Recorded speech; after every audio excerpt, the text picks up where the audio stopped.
يا أيها الرسول بلغ ما أنزل إليك من ربك وإن لم تفعل فما بلغت رسالته والله يعصمك من الناس إن الله لا يهدي القوم الكافرين.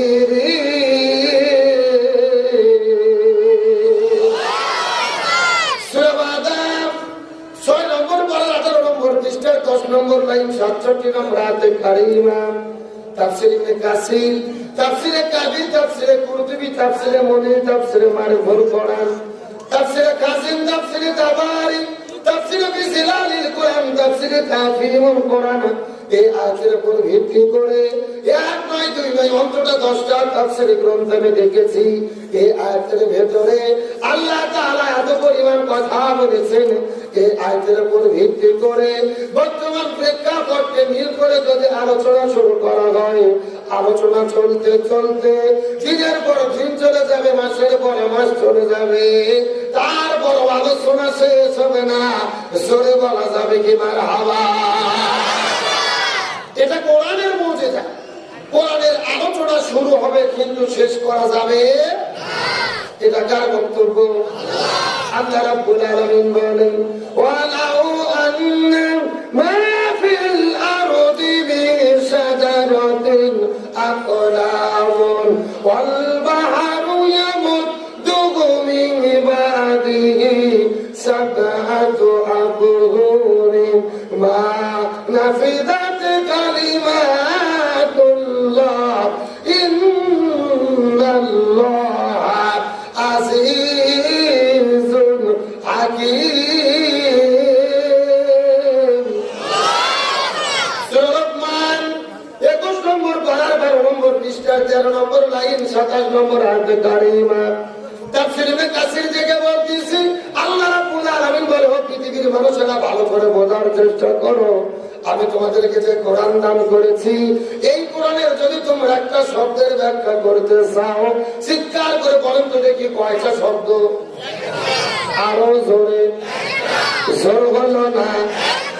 আল্লাহ রাব্বুল আলামিন চ্যালেঞ্জ করে বলেন আমি তোমাদেরকে যে কোরআন দান করেছি এই কোরআনের যদি তোমরা একটা শব্দের ব্যাখ্যা করতে চাও, আর একটা শব্দের ব্যাখ্যা করার জন্য আমি আল্লাহ তাআলা গোটা পৃথিবীতে যত বৃক্ষ সৃষ্টি করেছি সমস্ত বৃক্ষগুলিকে কেটে কেটে যদি তোমরা কলম বানাও বলে বাহরিয়া মুদ্দুহু আর সমুদ্রের পানিগুলোকে যদি তোমরা কালি বানাইয়া দাও, তাম পৃথিবীর বৃক্ষ কলম আর সাত সমুদ্রের পানিকে একত্রিত করার পরে যদি তোমরা লেখা শুরু করো, আল্লাহ তাআলা চ্যালেঞ্জ করে বলে লিখতে লিখতে তাম পৃথিবীর বৃক্ষ কলম ফুলে যাবে, সাত সমুদ্রের পানি কালিও ফুলে যাবে, তারপর কোরআনের একটা শব্দের ব্যাখ্যা লিখে কখনোই শেষ করা যাবে না।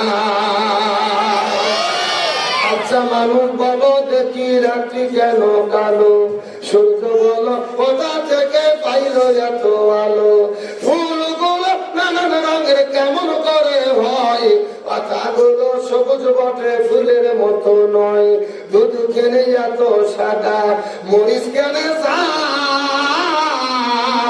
আমগুলো পাকলে বলো কেমনি হয় তা লাল, আর পশু পাখি ওই না কথা মানুষ কেনে কয়, বড় মানুষ বলো দেখি কিভাবে তা হয়, আমি সবই মুখার প্রভুর দান, নত শিরে চেষ্টা করো ওহে মুসলমান, আরে কিমিগুলো একই রকম পার্থক্য নেই মোটে, তবে সাদা কালো বাচ্চাগুলো কেমন করে ফোটে, আমরা সবাই বাস করি এই পৃথিবীর অঙ্গে, হাতের রাখা মুখের চেহারা মেলে না কারো সঙ্গে, আর মেলে না গলার আওয়াজ আঙুলগুলোর টিপ, আল্লাহ তাআলা একজন আছে, প্রমাণ হলো ঠিক চিৎকার